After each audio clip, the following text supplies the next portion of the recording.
Dans cette vidéo, il est question de Fantasia on a Theme by Tomatalis de Ralph Vaughan Williams. Je t'explique l'essentiel sur l'œuvre et sur le compositeur. Ralph Vaughan Williams est né en 1872 en Angleterre et s'est intéressé très tôt à la musique. Il a étudié la musique au Royal College of Music de Londres et à l'Université de Cambridge. Ses œuvres sont connues pour leur lien avec la musique populaire anglaise et leur harmonie unique.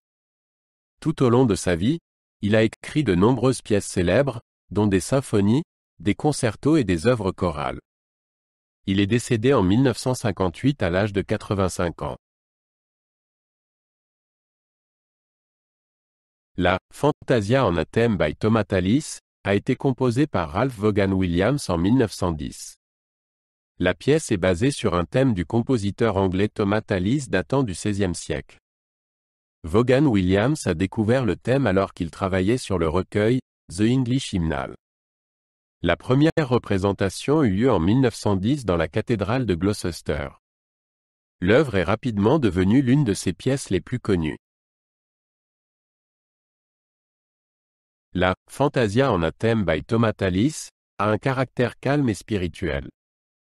Elle commence par une douce mélodie jouée par les cordes.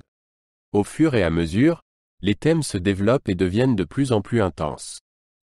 Les passages doux et puissants s'alternent. L'œuvre se termine doucement et de manière pensive, ce qui crée une atmosphère particulière. Le thème de Tomatalis est tiré du Psalter de 1567, un recueil de musique sacrée. Il s'agit d'une mélodie courte et simple qui a été utilisée par Vaughan Williams comme base pour sa Fantasia. Le thème est d'abord joué par les cordes, puis répété dans différentes variations. Il transmet une ambiance calme et spirituelle. La Fantasia on a Theme by Tomatalis est écrite pour un grand orchestre à cordes. Vaughan Williams a divisé l'orchestre en 3 groupes. Un orchestre principal, un orchestre plus petit et un quatuor à cordes. Ces groupes jouent souvent indépendamment les uns des autres, créant ainsi un son particulier. Il en résulte un effet d'écho, qui constitue l'atmosphère particulière de l'œuvre. La Fantasia on a Theme by Tomatalis a une structure musicale libre.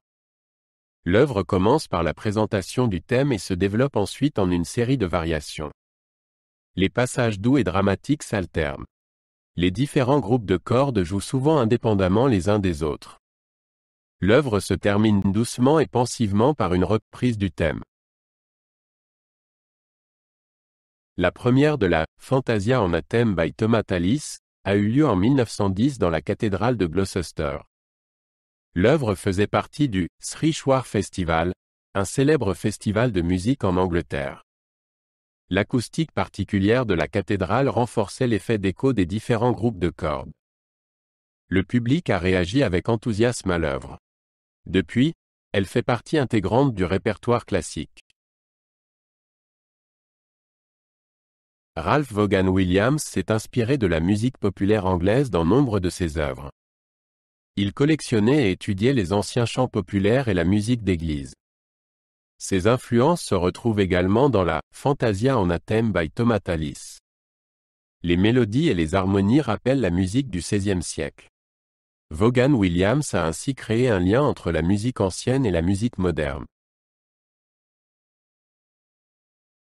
La musique de Ralph Vaughan Williams est encore jouée aujourd'hui dans le monde entier.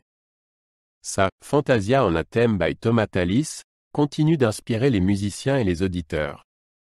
Elle nous rappelle son grand talent et sa capacité à réinterpréter des mélodies anciennes.